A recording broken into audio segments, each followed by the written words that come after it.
Hello, and welcome to Message in the Middle with Marianne. We all know that life is hard, right? It's messy, it's unpredictable, but it can be wonderful all at the same time.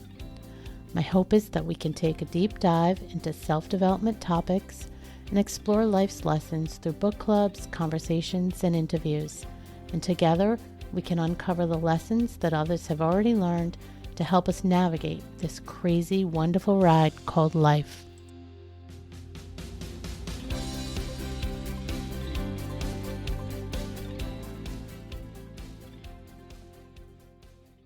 Hello and welcome to Message in the Middle. I'm your host, Marianne, and if you've ever wanted to get a better understanding about how your brain really works, what it can tell you, and how you can use it to shift some of your behavior patterns, you're definitely going to want to pull up a chair for this one, because today I'm talking to Dr. Andrew Hill. Dr. Hill has lectured on psychology, neuroscience, and gerontology at UCLA's Department of Psychology, where he received a PhD in cognitive neuroscience. He's also the founder of the Peak Brain Institute and a leading neurofeedback practitioner and biohacking coach for clients worldwide. Dr. Hill, thank you so much for taking time to talk to me today. Oh, thanks for having me, Marianne. It's nice to be here. So let's start off by telling everyone how someone gets so invested in brain science that they decide to make it their choice of career. Oh, I think neuroscientists are usually people trying to figure out how things are working. And I think the brain is probably one of the more mysterious, organs we have, and it's hard to figure out. A lot of our experience is created by it. So when I was really young, I would take things apart and figure out how the wiring worked and the phenomena, little everything from clock radios to electronics and things. And then as I got a little older, I started getting into working with people. And some of that was working clinically, through and after college. But before that, when I was in grade school, my younger brother sustained a brain injury, and had some changes in consciousness. He was in a coma for a while, and he recovered fairly well, years later. But seeing those really strong changes made me sort of go, oh, okay, hey, there's something really unusual here with how the brain can shift its state so rapidly. Its resources, its function, its capacity, its suffering can be really, really variable. And we didn't understand it super well, 20, 30, 40, 50 years ago. We still are somewhat in the dark with regards to a lot of the brain in terms of, it's not like other medicine often where we sort of know phenomena, or we have things we measure, or we have tissue we can look at, but we don't always know the discrete stuff going on, the mechanisms, the same way as we might for body-based medicine. As I moved out of undergrad, I was working an awful lot in more acute health and wellness kind of settings, acute inpatient psychiatric or dual diagnosis, which is substance and psychiatric going on. Or I worked with some group home environments, folks that had multiple disabilities in language and communication, as well as cognitive difficulties. So really working at sort of edge case, if you will, human suffering and difficulties in performance and difficulties recovering, especially in acute psychiatric environments. I sort of expected people in residential, long-term developmental homes and things to maybe not make rapid changes. It's kind of, it's who they are. It's just some extent, at least that was the prevailing wisdom back then. But inpatient was also very frustrating working in that environment for years in psych, and seeing revolving doors, largely people coming in and having a little bit of stabilization if they were lucky, or palliative care if they were lucky, and often getting sort of sent back into less stable or less resourced environments, and then revolving door right back in with more dysregulation, more suffering.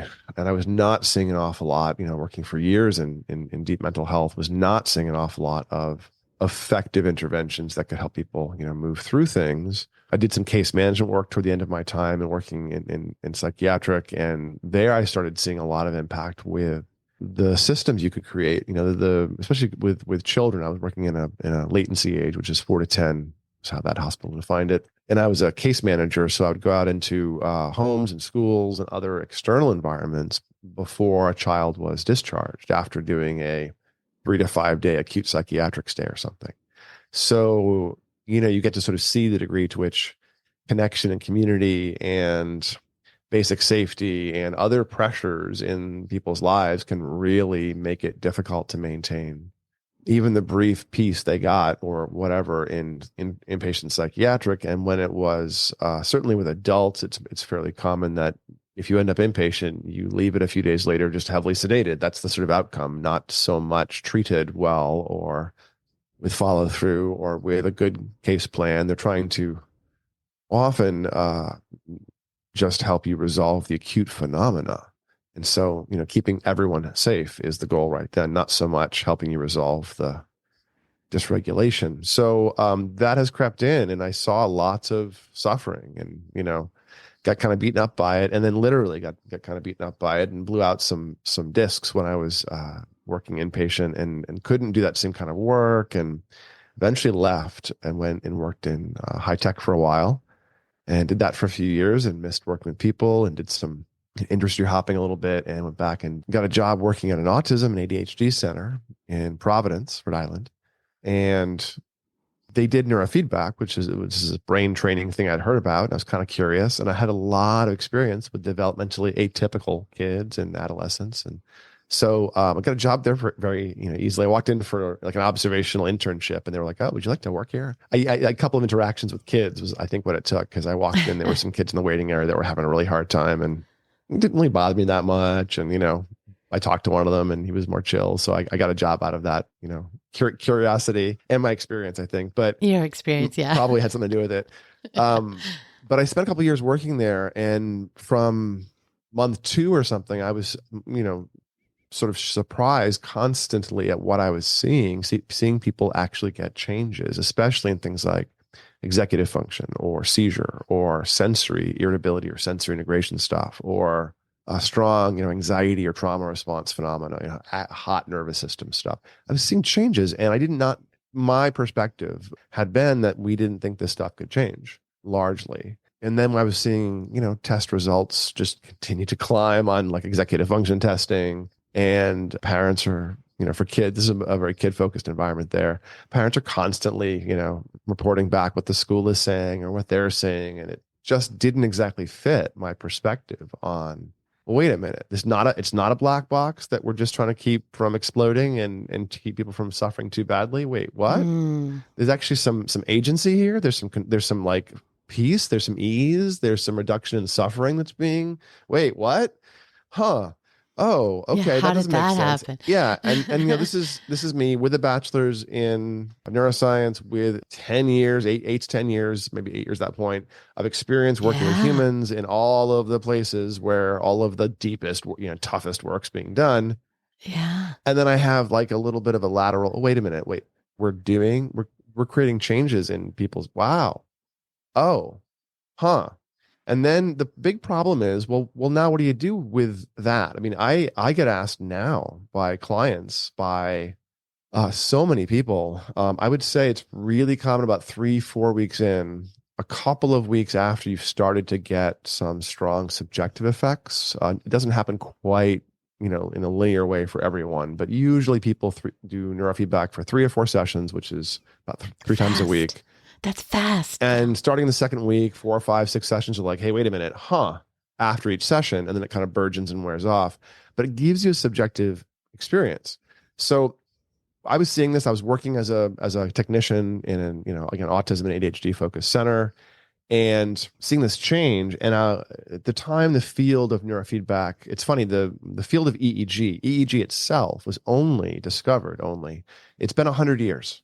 EEG's been out now in 2024.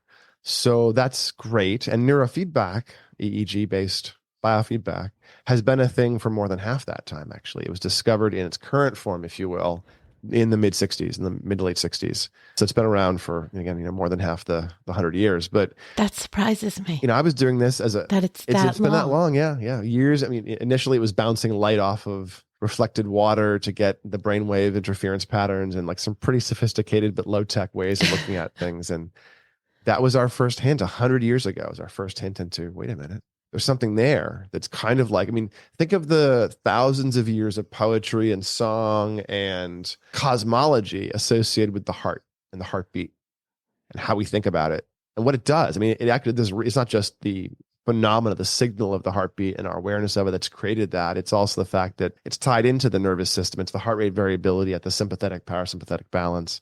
But like we're aware of it. There's the peripheral nervous system, the vagus nerve, which controls the heart rate variability. We're aware of some of this phenomena, this visceral, gut, brain, heart axis stuff.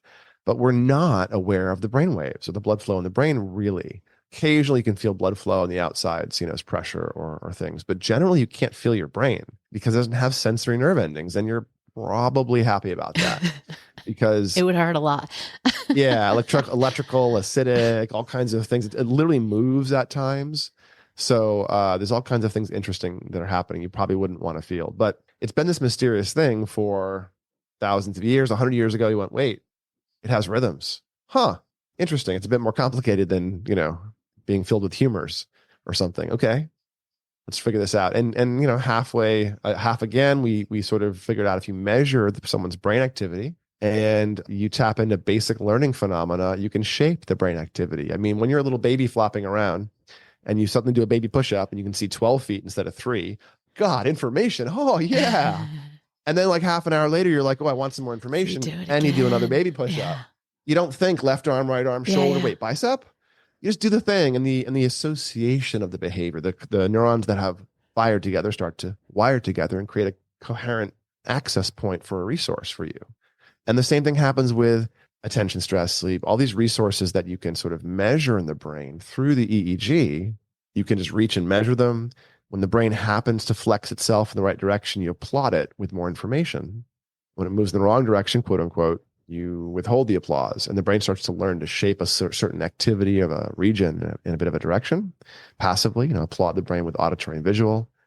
And after, again, a few sessions in, you feel a little bit of a shift. So I was seeing this, just to get back to your question, I was seeing this stuff happen and seeing people change. And we were seeing assessment data every 6 or 8 weeks, just, underscore the change. And yet at the time in the field, this was 20 to 25 years ago now or so, there was 3 or 4 different main ways of doing neurofeedback. I sort of disparagingly call them churches or school, of neurofeedback. They were very like old school, like political European churches fighting each other, kind of, it's that landscape of like the dawn of the Enlightenment, happening, and everyone's kind of vicious about it. Not enough room for everybody. Yeah, it was crabs in a bucket. Yeah. It was vitriolic discussions on Usenet and even before the main internet that we have now. Just a lot of amazingly brilliant people arguing about, them being right and everyone else being wrong, or, lots of very, very involved discussions, both scientifically and maybe not so much. And this is the landscape I'm seeing change in. And yet all the professionals can't agree and can't even play nice, basically. They're all like, busy yelling at each other. Not all of them, but there was only several hundred. There wasn't even several thousand back then. It was maybe a couple thousand total 25 years ago. And yet, each of the 4 schools of neurofeedback were getting really good results in the things they were working on. And all of those results were largely better than what I had seen in traditional medicine for over a decade. All right, that's confusing. So what are we doing there? And I call this the blind man and elephant situation, where you all have a piece of something you're describing, and a snake and a leaf, and no one has perspective. Yes, there's some validity in your observations, but in your techniques apparently, but there's a missing piece. How does the brain know when you plot a brainwave? What's going on there? What's the actual mechanism? People were arguing for the past 20 years about, does it matter where in the head you measure? Does it matter which frequency you measure? Or is it simply a mirror you hold up to reflect the brain back to itself and it self-corrects? Those were open questions. So all this dramatic discussion was going on, and I was seeing change that was unlike anything I thought was possible. So I had to go back and figure out more about how it was working, because it was not an easy process. I mean, you work with somebody for months. It's often expensive because you have to do 2, 3, 4 times a week. You're doing, at the time, the equipment was really expensive. EEG systems were, $10,000, $20,000 for a hardware system just to record data. Back then, people didn't process their own data, so it was hundreds of dollars per analysis from professionals.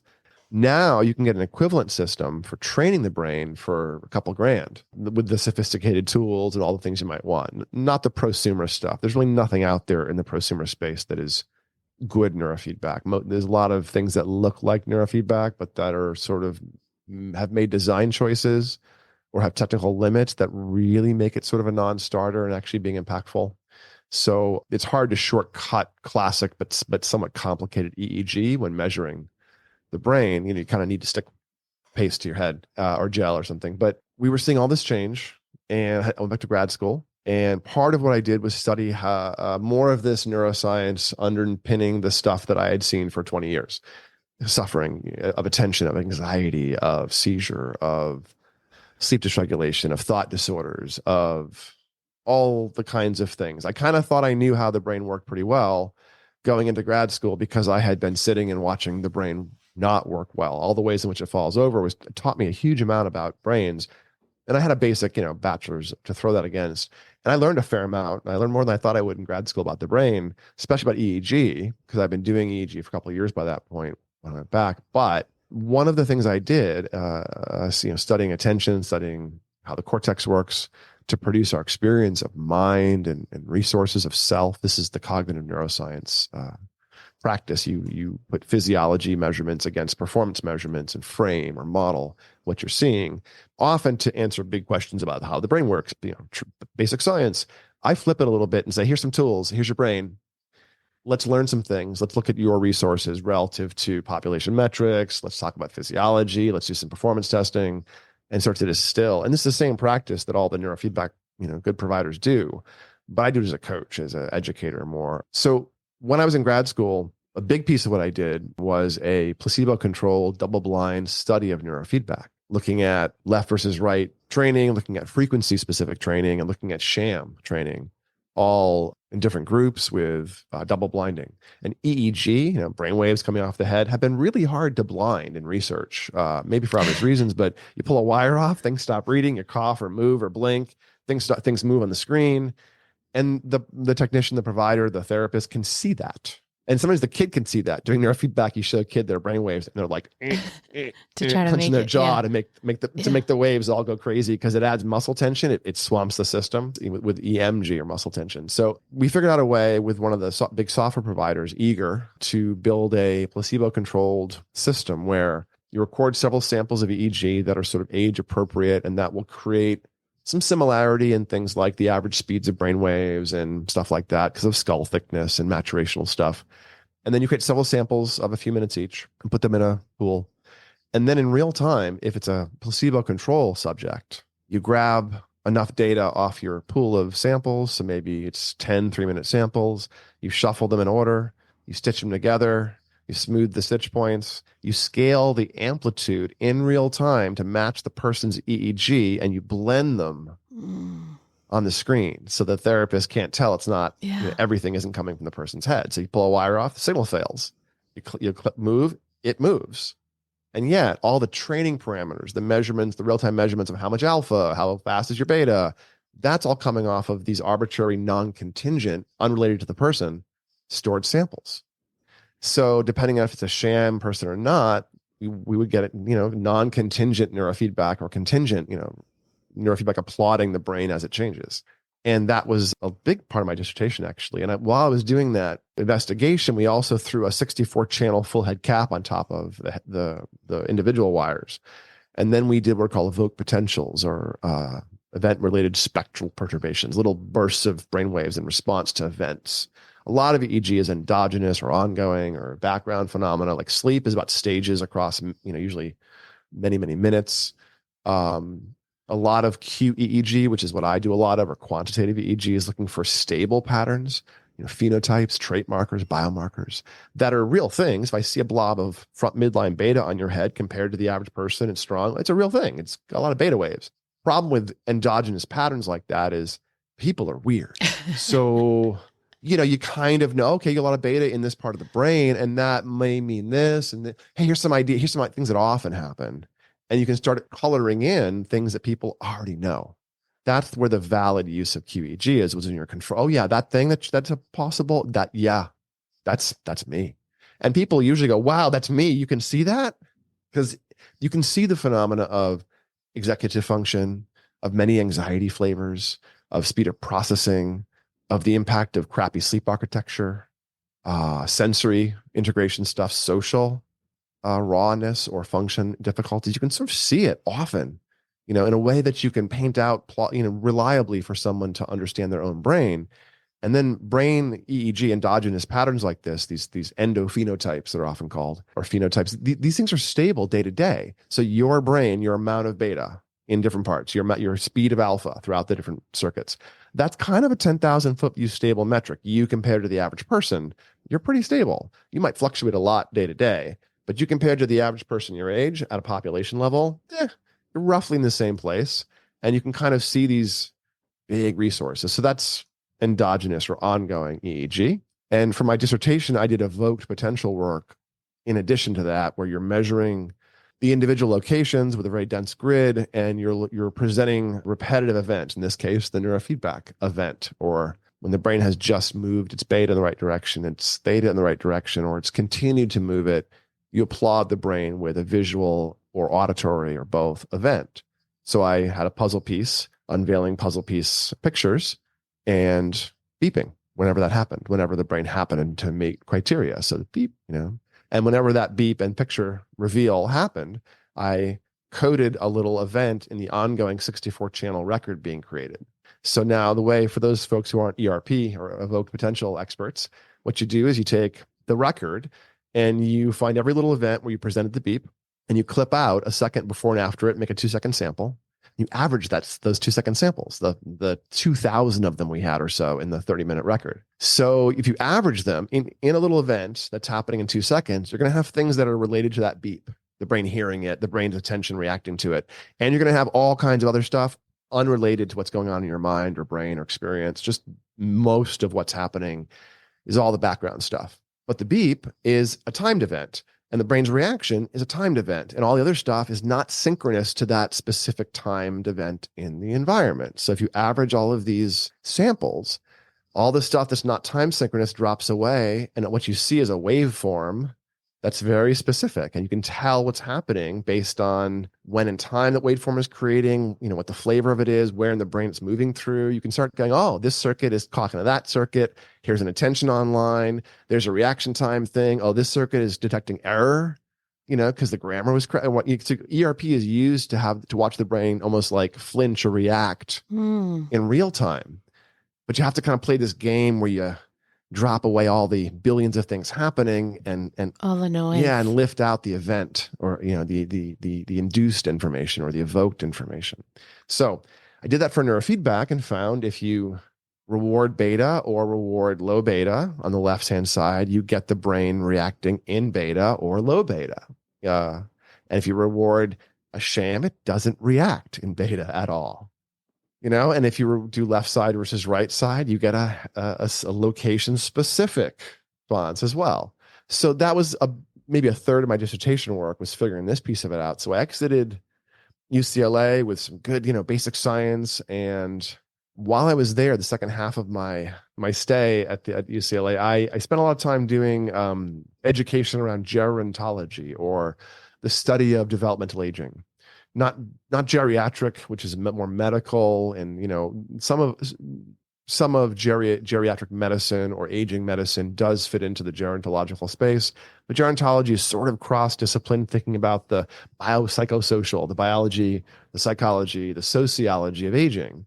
So I taught for many years and got very deep into teaching aspects of the sociology and the intergenerational transfer and constructivism and sort of understanding the meaning you make of relationships across developmental statuses. And part of that, because I had a neuro background and just finished a PhD, or was finishing a PhD in neuroscience, was I got really deep into the brain aging aspects in a way that I hadn't been able to in my prior experience in psych. So then I started developing a perspective on, I had the kid thing from the developmental location. I had the gerontology thing from more academic and sort of thinking about brain health and brain aging. And I left academia, didn't pursue that sort of traditional path of postdoc or whatever, and went and opened up companies that were focused on providing tools. So a nootropic company, a company initially that was focused on both neurofeedback for its own sake, brain performance, as well as more of an addiction or substance use focused branch. And then, over the years, we've sort of coalesced and Peak Brain, which is my company now, has been around for 8.5 years, and we're in 4 cities in the US, about to be 5, a couple in Europe, and about 80% of our clients never see our offices. They do their brain mapping from home, they do their brain training from home, and we have coaches who are online helping you set up, helping you learn to stick a wire to your head or troubleshoot a signal or. That's the part that I thought was really cool, right? For people and people listening, it's virtual. I mean, you can do all of this now. And you Yeah. talked about the cost being substantial originally, but has come way, way, way down. And I know, when I mentioned this to a few people, they were like, is it really expensive? But I think it has become affordable, and your equipment has become affordable. Obviously, there's a cost to it, right? You have a business, but it's not like it was. And I think what you told me, you literally ship these caps to people's houses and they plop them on their heads and they're coached on how to use them. And then the data presents itself and then can be used for putting together a plan. Yeah, and doing remote brain mapping. If I send you an EEG amplifier for mapping and a cap, and coaches work with you to gather data, have you sit down or have your friend help you squirt, gel through the cap and get some good signals. And then the coach helps watch the data and whispers, okay, relax your jaw, because they see it tighten up or something. Yeah, You're sitting there, gathering some data for a while. You only record for 10 minutes or so eyes closed and 10 minutes or so eyes open. It's not super burdensome to do an EEG that you want to turn into a quantitative EEG. Just about 10 minutes or so, eyes closed and open. But it might take you 20 minutes to get the cap on right and get all the signals. And it's kind of messy and it's kind of awkward if you haven't done it before. Yeah. So the coaches are super patient and walk you through all that and get some good data. And then we take that. We also take the world's most boring 20-minute attention test. And we have you do those things and we compare them to age-matched samples. And we get bell curve kind of heat maps and population differences out of that. And we walk through executive function testing and say, look, here's how your executive function works. Here's how the gas pedals and the brakes and the fatigue and the stamina and the reaction times. Let's tease it apart. Let's drop below the level of diagnostic label. Let's see how it works. I don't know why you're impulsive. Maybe it's anxiety. Maybe it's ADHD. Maybe it's sleep. But look, this is you not correcting frequently, but only in the auditory domain. Interesting. Or whatever. So you start teasing apart all of your executive, which is kind of cool.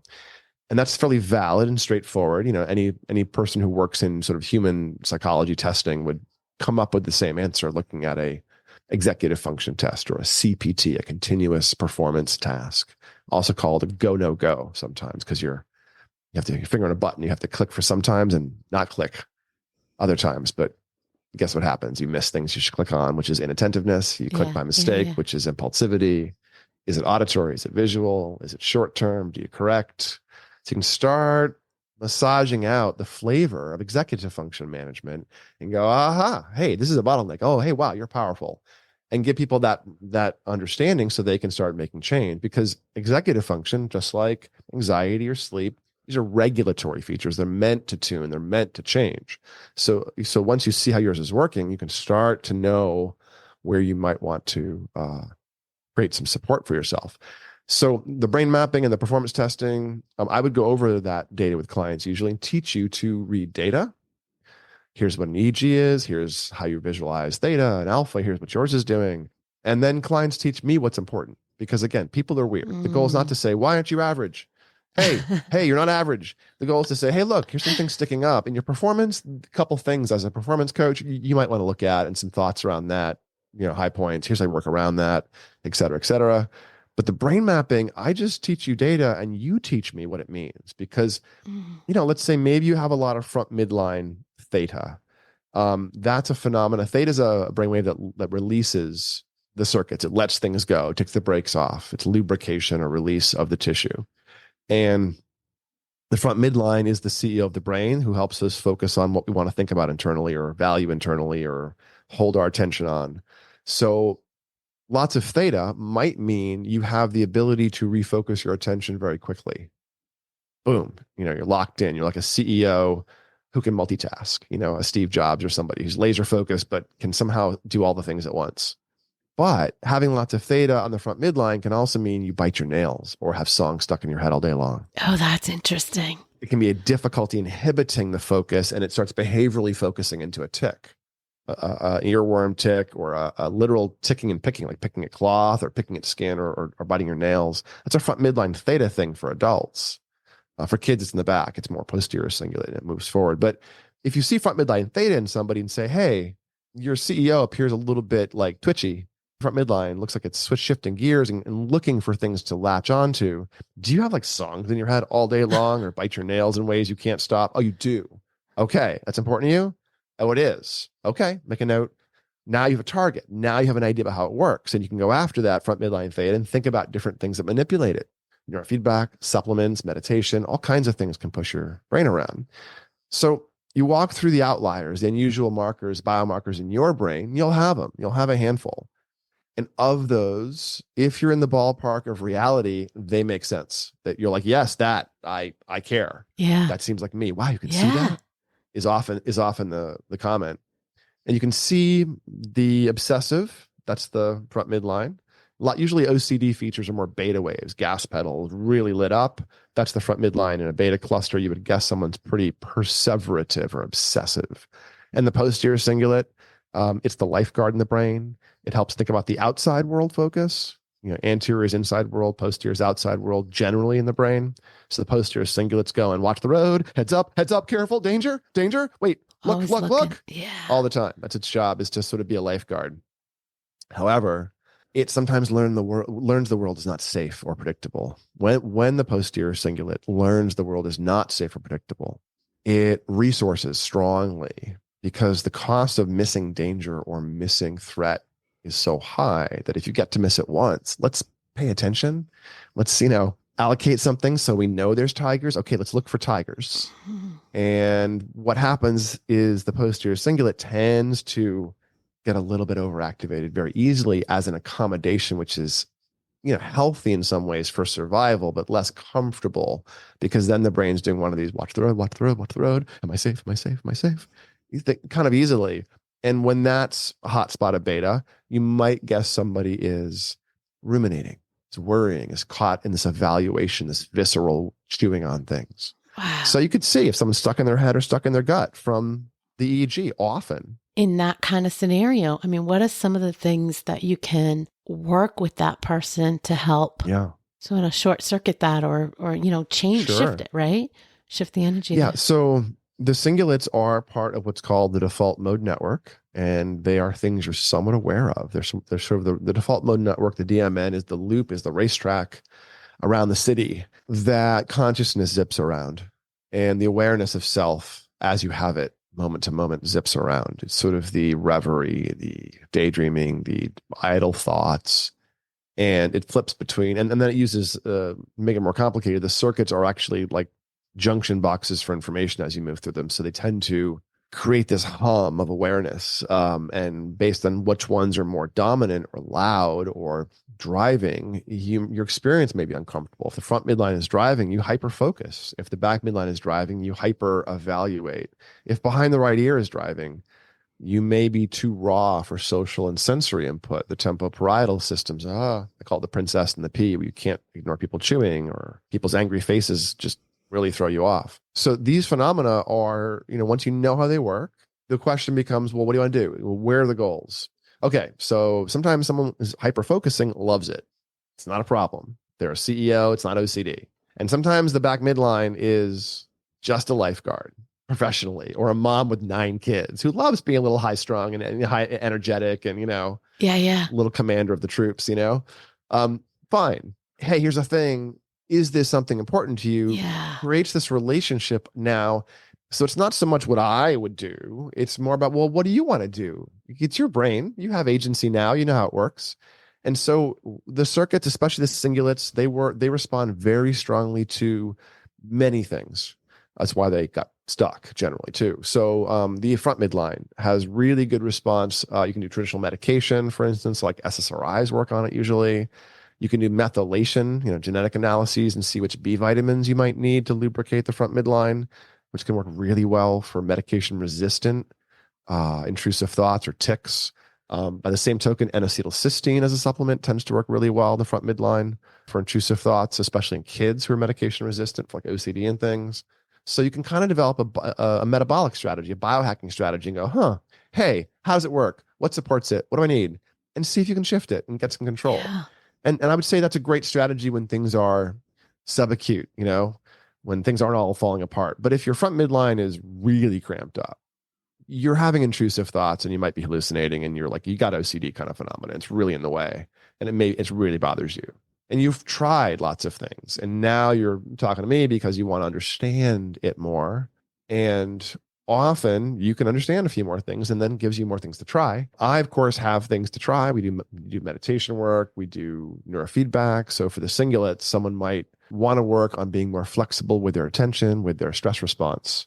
So kind of an activated CEO type who, gets home and can't power down, stays in linear problem solving, boss the kids around mode. Hard to go into a soft place, hard to be receptive to your partner. Worse, maybe there's strategies in life to power down and shift that aren't adaptive. They help you adapt, help you cope, but aren't super adaptive, like, excess reliance on substances or creating drama and conflict with your family just because you've been in a boss mode all day. So there's lots of ways you may want to work on the singulate. It doesn't have to just be if you're OCD or PTSD. It can be, but you can still have goals that are just your goals and you can identify them. And then once you see them, you don't, it's not about, do I have OCD, doc? I don't know. Do you obsess? Does your doctor think so? I'm your coach. Yeah. Go to doctors for answers. Come to scientists for questions and coaches for techniques. Yeah. So I'm a coach and a scientist. I don't have an answer. I'll teach you to read data. Hey, look, front midline beta is often in the way with perseveration. Oh, that sounds important to you. Okay, cool. Stick a wire to it. Maybe one in the back if you're a little bit more, threat sensitive as well. And wire on the ear. So 3 wires for this protocol. And for 15 minutes, the computer simply measures the beta waves on those circuits, the singulates, and measures the alpha, the resting, the idle, the mode between the activated gears. And maybe the theta, which is, lubrication or having a too much of a release. So if you have lots of theta, the circuit wants to spasm. Lots of beta, the circuit's cramped up. Low alpha, the circuit can't relax or find neutral. You often see these kinds of things in the singulates. And so computer watches your brain off of these 3 wires. And whenever the alpha waves happen to drift up and the thetas happen to go down for half a second, computer sees that and goes, oh, hey, good job, brain. It makes the little puzzle pieces on the screen start to fill in, or your Pac-Man needs some dots, or the car drive faster, or the music get louder or play. And then a couple of seconds later, your brain happens to move in the wrong direction for the workout. The alpha dips again, the beta comes back up, and the game slows down or stops. And the brain goes, hey, wait, where's my stuff? I don't like no stuff. I like stuff. You're literally training it. Yeah. And then a couple seconds later, happens to move in the right direction, and the applause continues. Good job, brain. Good job, brain. Good job, brain. Nope. Wow. Good job. Good job. Good job. Nope. The big trick is that we move the goalposts. Every 30 seconds or so, you adjust.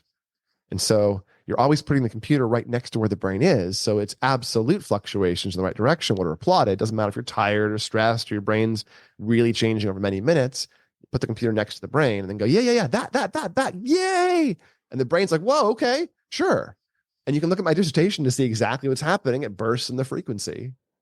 And that's how the brain knows it's being asked to make more beta or make more alpha. Wow. It's yoking to that informational loop. It's creating this little loop. And how long does something like that take? Retraining the brain? Does it take years, months? It takes weeks or months, generally. Weeks or months. And then it sticks? For many things it does. For the most basic regulatory functions we all use, executive function or attention. Yeah. All the anxiety stuff, most sleep phenomena. Really? Those all change really reliably. The basics really, even social and sensory stuff. Some things are a little harder to change, like language or motor things. Those are really sophisticated tissues that don't want to change. But attention, stress, sleep, sensory, social, those actually shift in ways you see from the outside as well as feel, and you can measure. So we remeasure the brain, remeasure the executive function every 20 or 25 sessions roughly. And 2 rounds of that will create permanence or long-term change or new resources you're always practicing in things like anxiety and ADHD, for instance, or craving for alcohol, for instance. You can rebuild the brain that much in a few months, about 40 sessions, maybe 50 sessions. On executive function testing, get 2 standard deviations of change is fairly classic, or more is not that uncommon for 40 sessions of neurofeedback. Wow. So that takes ADHD on a bell curve and it puts it in a different place. So, yeah.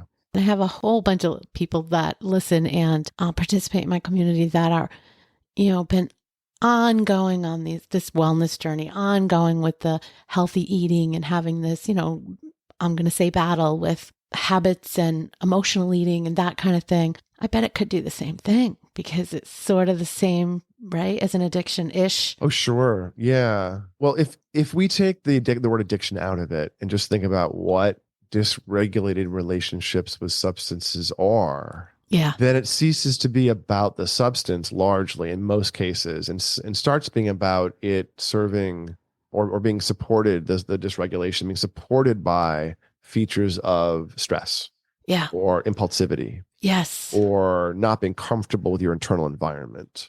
All the things.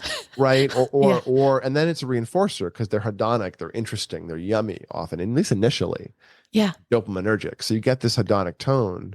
But in the cases of, things that are strong reinforcers, that reinforcement, that pleasure from it goes away. And then eventually we end up with a dysregulation, especially with things like food, where, it's very difficult architecting a relationship with food because it's not like you can abstain. Right. Like Right. yes, you can abstain, maybe abstinence is the role for alcohol. I'm not sure that it always is. But Yeah. for food, or for 100%. like other things that you might find, television or sex, like, yeah, you probably should find a way to be moderate with those things. Yeah. Because Yeah. they're not necessarily bad and you need them, perhaps, Right. at least in the case of food. Right. So the reasons for dysregulated relationships with food specifically are often a mix of impulsivity and anxiety phenomena. And they often have very little to do with food itself. Sometimes I would say with women, a not insignificant amount of the time, especially with athlete women, you can see OCD features that are secondary to concussions that are driving the dysregulation with food. So there are not purely, but there are social and constructivist and outside world and all that body image education that is so skewed we're getting, and the super palatable foods and the incredible like machine we're plugged into that makes it super easy to go there. Right. Valid. Yeah. But also very true with women, young women who are athletes, that a concussion will often create, for some reason, tick-like phenomena a few years later, because concussions are silent often. So a soccer player, young women get much more injured in playing soccer than young men do, dramatically more, because they're as strong. They're just not quite as physically resilient when they get hit or push themselves. So you get a lot more injuries in like high school soccer for girls versus boys, for instance. When you look at the brain, you can sort of start teasing apart. Where's the physiology? Where is it the impact of my phenomena? Now, if you're always eating before bed and that's your thing, yeah, there's complicated stuff there. Maybe it's soothing, maybe it's emotional eating. Hey, maybe it's the fact that your insulin has been completely suppressed by melatonin release at the end of the day, and your circadian rhythm is supposed to drop your insulin all the way. That creates cravings because if there's food around, evolutionarily, you should eat it, store it. But generally, there's not food around. So that's why insulin drops as melatonin gets released. That's the whole point. Melatonin suppresses pancreatic insulin. So now you know that's why you're snacky. But if you game it a little bit, if you go to bed hungry, hour or two of fasting, not hungry, but like with blood sugar stable and reasonably low, then you have a growth hormone release a couple hours after you are deeply asleep, some, slow wave sleep, some real good restoration, some good fat mobilization, and you wake up with a beautiful surge of cortisol at the right time, a couple hours, before you wake up, 90 minutes or so, it starts to rise, and a little blood sugar spike, then perfect. But if you are stressed out, staying up too late, bleary-eyed looking at the screens, being, feeding that palatable button, pulling that palatable lever, that soothing lever, well, now you go to bed with high blood sugar, and no sleep for you, no deep sleep, no growth hormone, no deep sleep, you skim the surface, you wake up tired. So go to bed hungry and you wake up with more energy. Go to bed full, you wake up with no energy. It's kind of a weird phenomenon. Yeah. But it's all about the circadian stuff and how the insulin's cortisol, circadian rhythm are all interacting. And so, yeah, it may be true that it's complicated. There may be aspects of a true addictive stuff. There might be head injuries. There might be dysmorphia or socialized, internalized shame, or who knows. They're probably all true for some of us to some extent. But also your physiology is true as well. Yeah. And you can sort of not take on the label or not take on the expert's idea, your psychologist, your doctor. Look at your brain and go, wait a minute. My front midline's hot. I did have a concussion. This might be, oh yeah, huh, interesting. I love that. Or maybe it's, wow, I probably shouldn't eat at night because my deep sleep is really crappy. So, oh, okay, consequence. I have agency. There's a reason to do something different. Yeah. So, I love that it's not an either or, right? It can be both, and you can just take the data and then figure out how to treat what you care about. yeah, it's definitely not either or. I mean, it's just agency. If you see your triglycerides are high on a blood screen, you might back off on the Ben and Jerry's, you know, but Or you might not, but yeah, you might not. you get to decide is your point. Exactly, but it gives you the nenext step. It gives you the idea about dietary change, or gives the idea you might want a CGM or something to see how bad it is. I don't know. Is that bad? I don't know if can I have a CGM for a month or two? Oh, wow, it is that bad. Okay. Whatever. Hey, while we're talking about food and the Ben and Jerry's made it come to mind. I probably shouldn't say that, but there's been a lot of research popping up around sugar and the role it plays in some of these, I'll say, brain diseases. I don't even know if that's the right term, but I'm thinking of like Alzheimer's and just dementia in general. Tell me what you know, what you think, and what we can do. Yeah. So there is some thought these days that a lot of the diseases of aging, so the diseases of aging really are the big three are cancer, diabetes, and the dementias, which really is dementia is a symptom of Alzheimer's, but it's also a symptom sometimes of things like Parkinson's and Lewy body and vascular changes in the frontal lobe called frontotemporal dementia. They all produce dementia, but dementia is a symptom of memory. And things like Alzheimer's, you need to have the dementia plus another symptom like agitation or other things going on. For many of these things, certainly for Alzheimer's disease processes, for Lewy body dementia, for some Parkinsonian phenomena, there's this idea of glycation and oxidative stress. The glycation is rusting of tissue from sugar, essentially. So it oxidizes the edges of the tissue. Lewy body are clusters of tissue that cause dementias or some symptoms, and then sometimes dementias. But the edges of the Lewy bodies aggregate with glycated rusting molecules, and you end up with like sticky, degrading tissues that rip through the brain and cause more change. So because of this, and Alzheimer's as the classic model for dementia, we've been sort of thinking in the field for 20 years now that Alzheimer's is sort of a type 3 diabetes, essentially. It's a resistance of insulin, resistance to insulin of neurons as one of the phenomena. And one of the quick biohacks for folks, if you are insulin resistant, or if your mom is or dad is, and if there is some pre-dementia stuff there, the neurons are going to be insulin resistant. And this is part of why your parent or whomever is craving out the sugar, because it's hard to get fuel. So the brain's all, kind of mildly starving. One really interesting or probably useful, actionable piece of information is that for a long time after your neurons are insulin resistant, they remain ketone sensitive. So you can give people exogenous ketones, shakes and things that contain ketones, and bypass the metabolic insufficiency of their brain uptaking sugar and get clearing. And if you you have that window, you give your mom or dad ketone rich stuff and they get clear and it really, really helps, well, then you probably have a window to exploit where you can start working on the metabolic biohacking. So this is potentially the other question, the other piece to your question about food and some of the complicated stuff. I think about it really mechanically. It can be a little bit risky to think of it this way because you can kind of go too far this direction, what's called orthorexia, getting rigid and measurement focused, like the gym bros who measure everything. Some of us do that. But you can think in terms of food, in terms of energy. It has about 3 different ways you can partition it or control it. You can do that on time, you can do it on calories, and you can do it on macronutrients. Those are the easiest 3 to think about.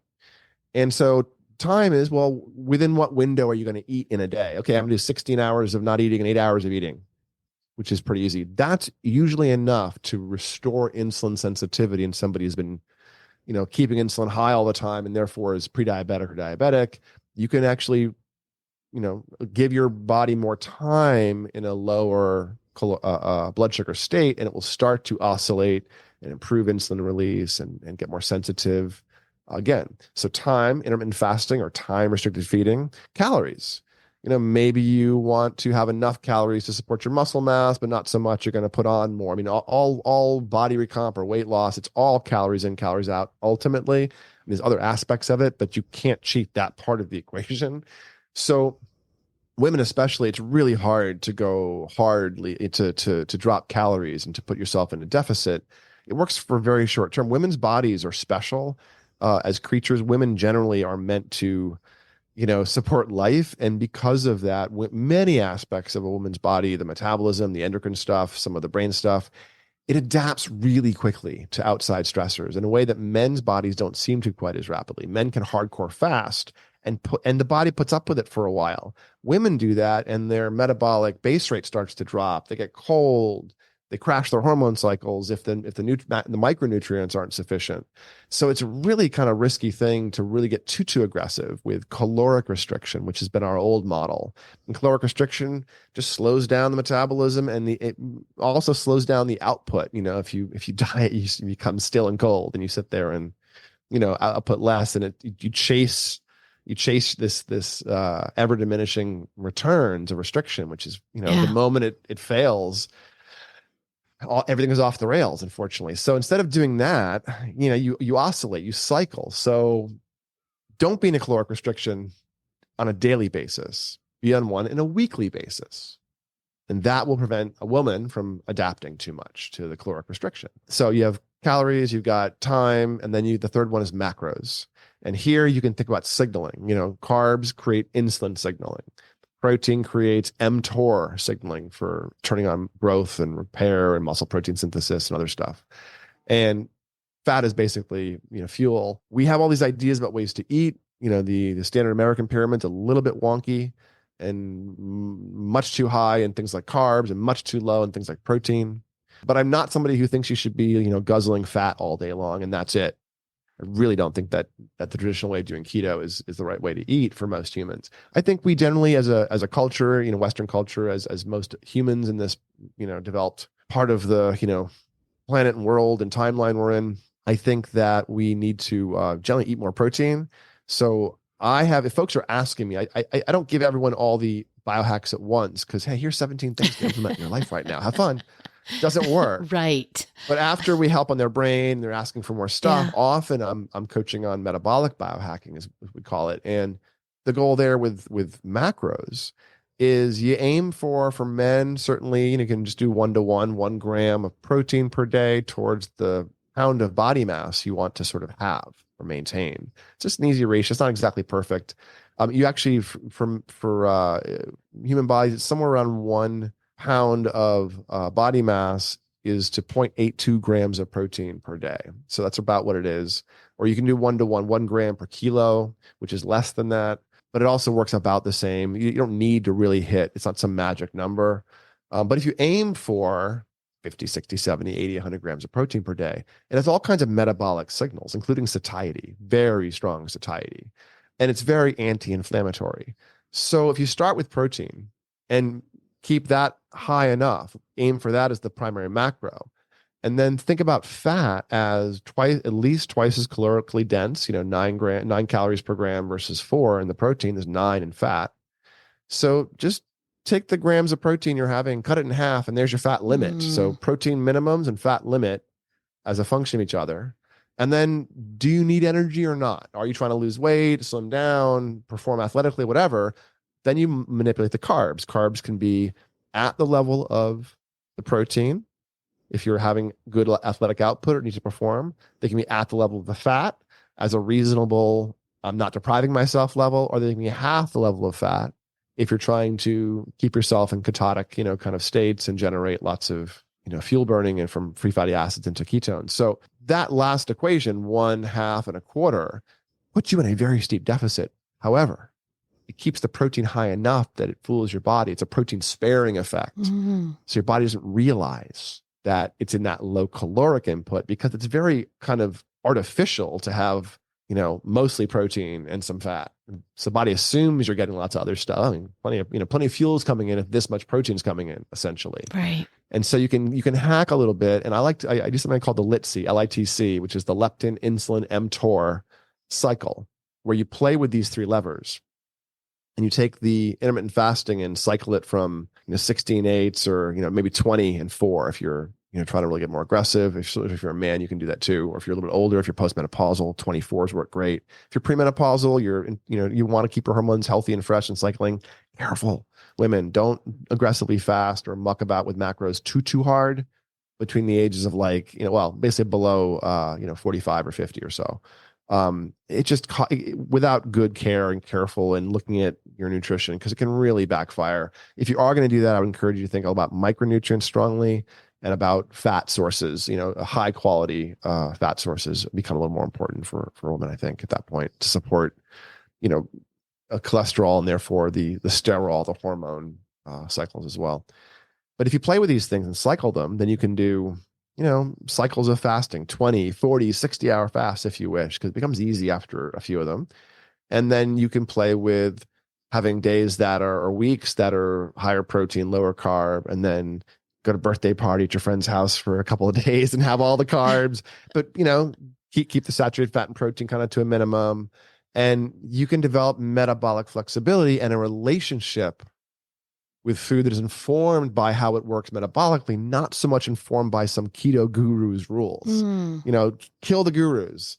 You learn your metabolism, figure yourself out, become your own expert. So I like tools like, I use a breath sensor for ketones, which measures acetone in the breath, called the BioSense. And from that, we end up getting a downstream, a 3-day kind of window, of behavior and sleep and stress and macros. It creates a burgeoning amount of acetone in the breath, but it's metabolism driven, not dietary driven the same way. So if you're measuring ketones in your blood or something and you have some sugar, they go away, but does not impact your acetone the next day unless you have too much to throw yourself too far off that metabolic path of being supportive of ketone development. So I like these kind of tools to start having signposts of data for you. So you start learning how you're built, learning what works for you, not believing that you need necessarily, someone else's expertise, but you can continually navigate and demystify. So, you're hearing how I'm talking about metabolic stuff, but this is really how I talk about the brain too, when we're looking over brain days. Oh, hey, look, here's some features of speed of processing, and here's some stuff with your sleep regulation. And I might give you 3 sleep hacks to do looking from your brain activity. Neurofeedback is often what we do most of the time, because you can make these kind of large changes in anxiety or seizure or ADHD or drinking. I often tell a story. When I was working in more addiction-focused environments in neurofeedback, people would come in who were sober but shaky, overactivated from years and years and years of drinking, and maybe even years of sobriety since, but shaky and nervous and like butter scraped on too much toast. And you could see through them. They were so nervous and so, pulled tight. And these folks generally had a really hard time powering down, shutting off their minds, falling asleep. And one guy, I remember I came into the office and he was there for, I thought he was there for a visit, but it was already the 4th time that week or something. And he was asleep on the couch. I was like, oh, is he here for a visit? And the front desk person said, no. He called in this morning and asked when you were coming in. And he came in half an hour earlier and took a nap. He wanted to prove he could fall asleep at will. And he's sitting there snoring away. This is a guy who could not sleep for months and months and months, and would resort to alcohol eventually, because it was the only thing that shut off the overactivation mode.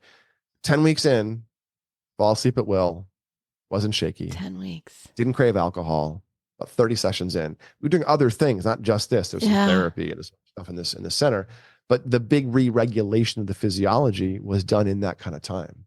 And this is after decades of trying things to not have to reach for alcohol eventually after not sleeping for weeks. And finally, he found, ways to work through that phenomena and rebuild the GABAergic tone. And when you do this subjectively, what it feels like is you're given the ability back to downshift. And just to find that place where you're not uncomfortable, you're not leaning in, you're just kind of sitting back and you're receptive. And of course, that's now more parasympathetic. And it creates all kinds of change in sleep and anxiety and relationships. Yes. So this is such a common question and topic that I get, because there's a ton of, I'll say, recovering type A women that tend to show up for my stuff, right? And the question that comes up over and over is, how do you shut the brain off? Literally, how do you shut your brain off? When I'm trying to go to sleep, my brain won't shut off. Everything, I think too much. It's all that stuff kind of ruminating and everything. So what I'm hearing is, hey, there is relief out there. There is data that you can find that can show up and tell you what's going on. And then there's ways to really learn how to shut it off. Yeah.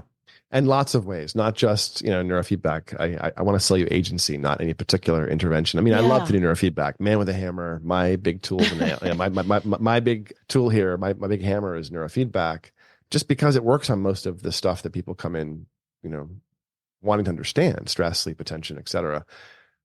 But over the years, over the 20 plus years I've been doing brain mapping and neurofeedback, the brain mapping starts to get more important to me because it conveys to the person what's happening. It transfers that knowledge, that agency, that perspective. It demystifies. It's really hard to have an intrusive thought or to be super scattered. People feel really guilty. They feel overwhelmed. They feel it's their fault. But if you show somebody their PTSD on their brain map, or their impulsivity, or their sensory overwhelm on a brain map, and you're like, oh, hey, here's the thing. It's a little unusual. It's strong. It's a muscle that's cramping.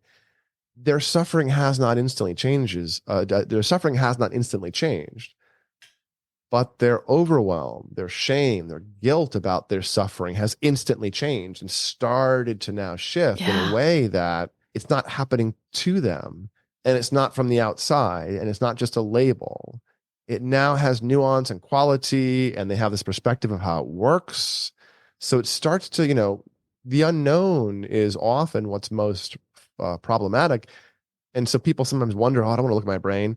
But with brain mapping, with EEG, if you see things that you're interested in changing, you can then go after the EEG and condition it and make a change you'll feel. So it really is not just this like diagnostic process of saying, I'm sorry, ma'am, here's what's wrong with you. It's more like, oh, hey, some weird stuff in your brain. Does this matter? Oh, it does. Yeah. Okay, cool. Well, then here's some thoughts around ways you might want to push it around or change it or take care of it or, so. The phrase that keeps coming up while you were talking is, it's not all in your head. When you were talking about that person, I mean, it literally is in your head, but it's not. Yeah, by seeing that's all in your head, you discover that it's not. Right. Isn't that, wow. The irony in that statement is what was going through my head. This has been so, so fascinating. And I'm personally still very fascinated with the brain and all the work you're doing. So we'll probably stay in touch, but we're going to put all your links out there for folks, and we'll give them the ability to get in touch with you and get to your website. And wonderful. If you had any parting advice for people that are, just trying to venture into this space, what would you say? In terms of venture into the space, getting their own support or? Yeah. And understanding it more and really knowing that they can find, I'll say, relief from some things by understanding this data. I mean, I would say start small, really close, really local. Sleep is a fundamental regulatory phenomena that changes a fair amount night to night, and you can actually do things the day or two before to impact how it regulates over time. So one of the biggest things is learning how your sleep works, maybe getting a good sleep tracker, and you can play with those, circadian hacks I mentioned. You fast before bed, you get up early in the morning, which is another circadian hack, and then you would be gently active first thing before eating. And those things create circadian signals. And that's a very easy way to start doing just basic sleep hacking. Try a few things. I guess the advice is not about any particular thing. Maybe sleep is a good example. The advice might be, try something. This is not rules. This is an experiment. Have fun with it. Shift happens. Take yours, get yours, play with it. If your brain is not doing what you want to do, figure it out, sure, but iterate. Don't just go, oh my gosh, I now have to eat this way. No more carbs ever in my life. No, figure it out. Navigate it. Things are not static. Your suffering is not something you've always experienced. You probably won't experience it forever. So now you know that, you can find ways to start iterating, start testing, start seeing what works. I love that. And I love a shift happens. What a great saying. Thank you so much for joining me today. This has been fantastic. Thanks for having me, Marianne. Nice to be here. Thank you for listening to this episode of Message in the Middle with Marianne. If you enjoyed the podcast, please take a minute to share it and write a review, as it helps bring new listeners to our audience. If you'd like to keep the conversation going between episodes, please join us at Facebook group Message in the Middle with Marianne.